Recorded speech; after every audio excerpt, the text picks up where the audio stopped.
Yeah, and welcome to new video. On the subject of their learning capabilities, we did an experiment once where we took we took five different floats, okay, and we had an anchorage system on. This was at Dyer Island, so it's in the channel in Shark Alley between the two islands. And we waited for a really interested shark. Some days we would go there and you could walk from the boat to the island on the back of sharks. There were so many. Then you can't really do an experiment.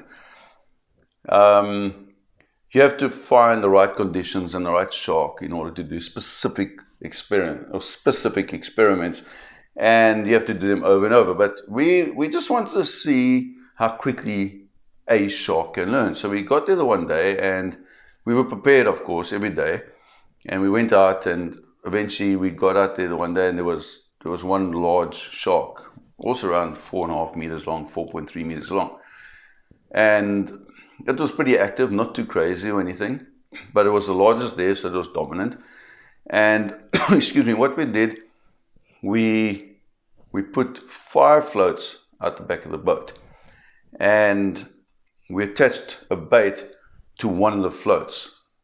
I think it was, if working from one end to the other was the second float. We put a bait onto that float, and we floated these 5 floats out. They were connected with a pole, and yeah, we just connected them with a pipe, PVC pipe, quite a long one.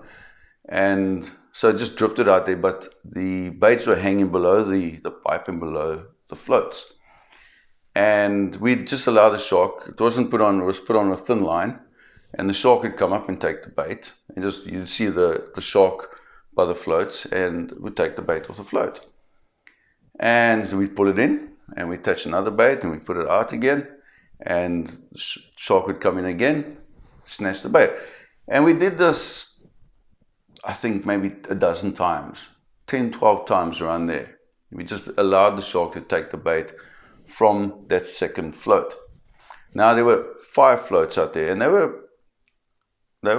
we distanced them 1.5 meters apart, each float.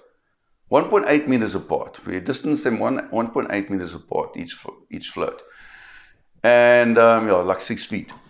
And we pulled after the shark had taken the bait a number of times, we pulled the system in, and we kept it at the boat for about 15 minutes. And the shark was cruising around and came up to the boat and went back down to have a look and came back. And we just left the shark alone.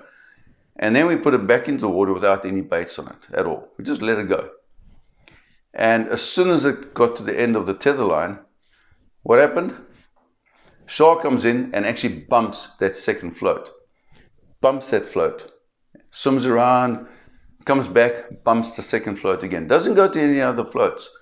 Only the float that we hung the baits on did the shark come back and bump several times. And then after it bumped it several times, there was no reward. Shark just got bored and cruised off again. So that was a very simple test, which showed us very clearly that these animals learn like that, very, very quickly. I've said very many times, I'm sorry. But they speedily, for want of a better word, learn quickly. And this all goes back into what I've been talking about. The fact that these are complex animals. They are thinking animals, they are thinking species. That's why they're called the great white shark and not the half-decent white shark or the dumb white shark. They're the great white shark.